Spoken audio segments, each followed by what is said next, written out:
बिस्मिल्लाहिर्रहमानिर्रहीम। ये फैज़ाने नज़र था या मकतब की करामत थी, सिखाए किसने इस्माईल को आदाबे फ़र्ज़ंदी।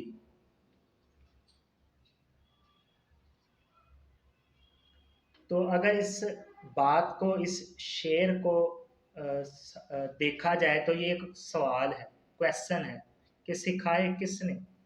ठीक है ना। तो सवाल क्या है, वो पहला जो है, जब ये शेर शुरू होता है, जो मतला है, ठीक है, या जो कता है, ठीक है ना, उसका जो पहला मिसरा है, उसके अंदर वो सवाल आपको मिलता है। दो सवाल है कि क्या ये फिजान नज़र था, क्या ये करामत थी, किसने सिखाई। तो ये सवाल है और दो इसके पार्ट हैं। एक तो जवाब देना है कि क्या ये फिजान नज़र था या मकतब की करामत ही, ठीक है ना। और दूसरा है कि सिखाए किसने, ठीक है ना। तो पार्ट्स के अंदर इस क्वेश्चन को हल करने की कोशिश करते हैं।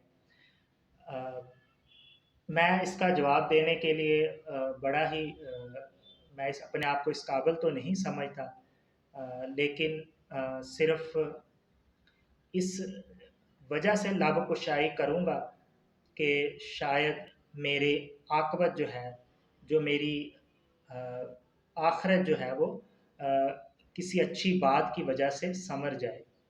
मेरे पास भी कोई वसीला हो जब मैं आखिरत में अपने अमाल के साथ पेश हूँ।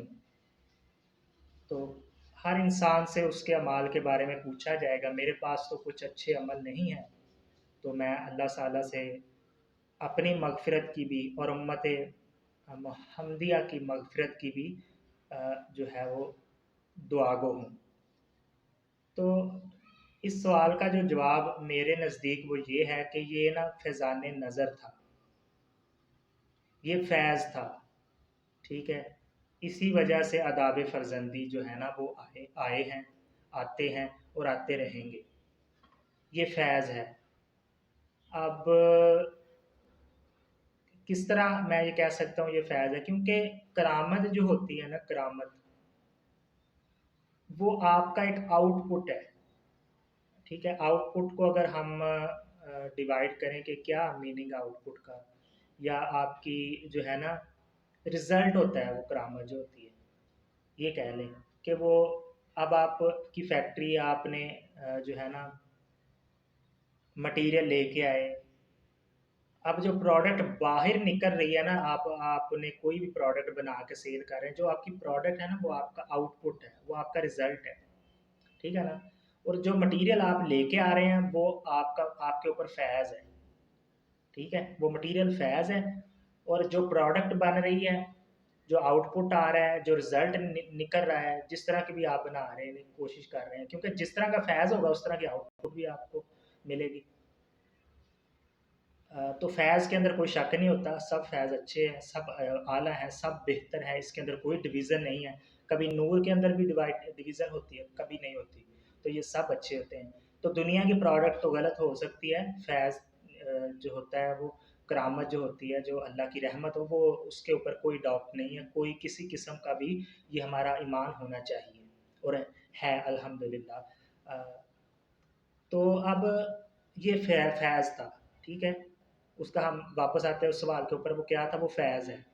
किस तरह फैज़ है, क्योंकि फैज़ जो होता है वो करामत उसी वक्त शो होती है जब फैज़ हो, और उसी वक्त आप जो है ना किसी चीज़ को का इजहार आपसे होता है, ठीक है, आपके तवस्सुत से हो। तो अगर आपके ऊपर फैज़ होगा, आपको फैज़ किस मुख्तलफ, आप फैज़ को भी डिवाइड कर सकते हैं। क्या होता है फैज़? फैज़ कोई इल्म हो सकता है, ठीक है। इल्म हम कहाँ से लेते हैं? अपने उस्ताद से लेते हैं, अपने राहबर से लेते हैं, अपने शेख से लेते हैं, पीर से, पीर कामल से लेते हैं। तो पीर कामल का जो इंग्लिश में तर्जमा होता है ना, वो होता है कि स्पिरिचुअल टीचर, स्पिरिचुअल गाइडर, ये इंग्लिश में इसका तर्जमा है।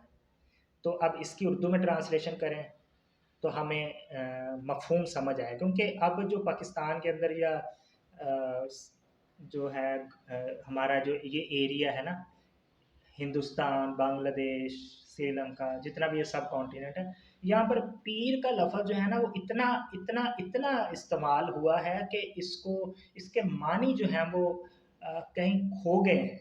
इसका मतलब कहीं ना जो है वो खो गया है।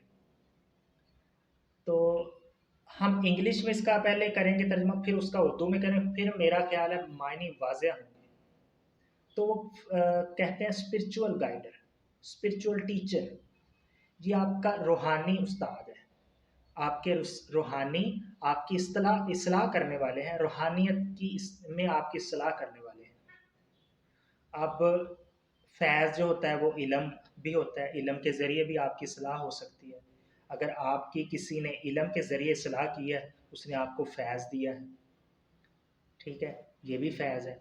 वो इल्म आपकी सारी ज़िंदगी आपके काम आएगा, आपके बच्चों के काम आएगा, जिस महल्ले इलाके में रहते हैं वहाँ काम आएगा, आपकी बस्ती के लिए, आपकी ख़ानदान के लिए, आपके रिश्तेदारों के लिए वो फैज़ काम आएगा, ठीक है। क्योंकि जो इल्म है वो बाँटने से बढ़ता जाता है, बढ़ता जाता है, नूर जो है वो फैलता जाता है, रोशनी फैलती जाती है।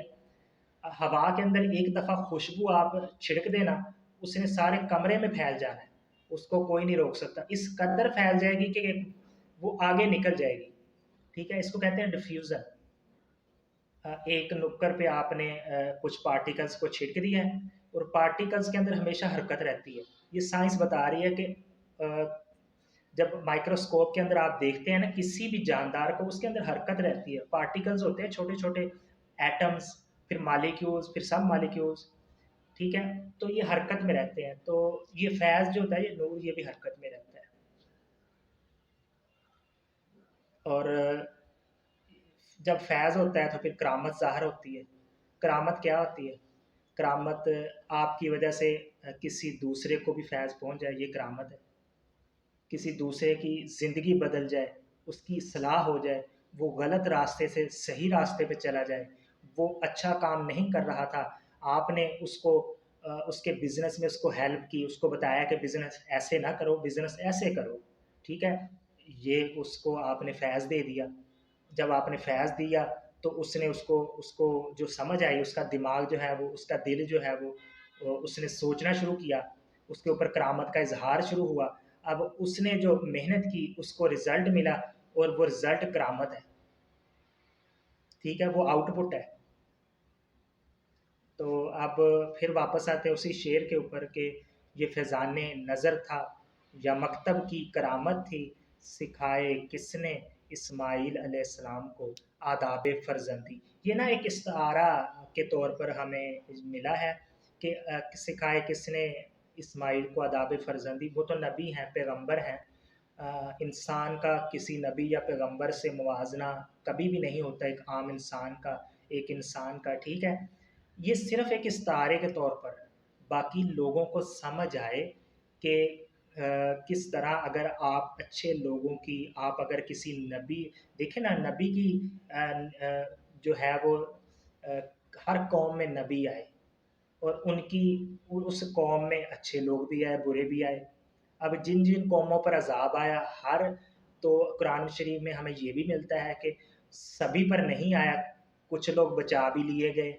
अब वो कौन बचे थे? जो उस नबी की जो है ना कंपेनियन थे, जो उनकी कंपनी में बैठते थे, उनकी बात को समझते थे, उस पर अमल करते थे, मानते थे, ठीक है?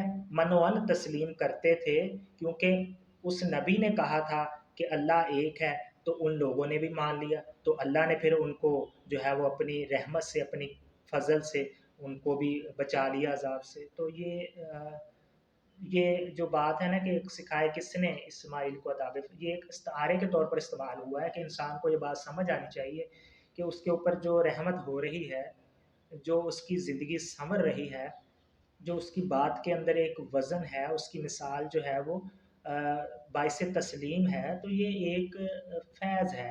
और फ़ैज़ आपको आपके टीचर ने भी दिया है। अब आप यूनिवर्सिटी में जा रहे हैं, तो वहाँ पे आप डिग्री लेकर निकलते हैं, यकीनन आप किसी न किसी उस्ताद को उस बात का क्रेडिट देंगे और देते हैं लोग। आप किसी भी बड़े टीचर की, किसी ऐसी पोजीशन की जो गवर्नमेंट के अंदर बहुत बड़े स्केल पर पहुँचा हो, आप उससे पूछेंगे वो कहेगा यार मुझे ना अच्छा उस्ताद मिल गया था।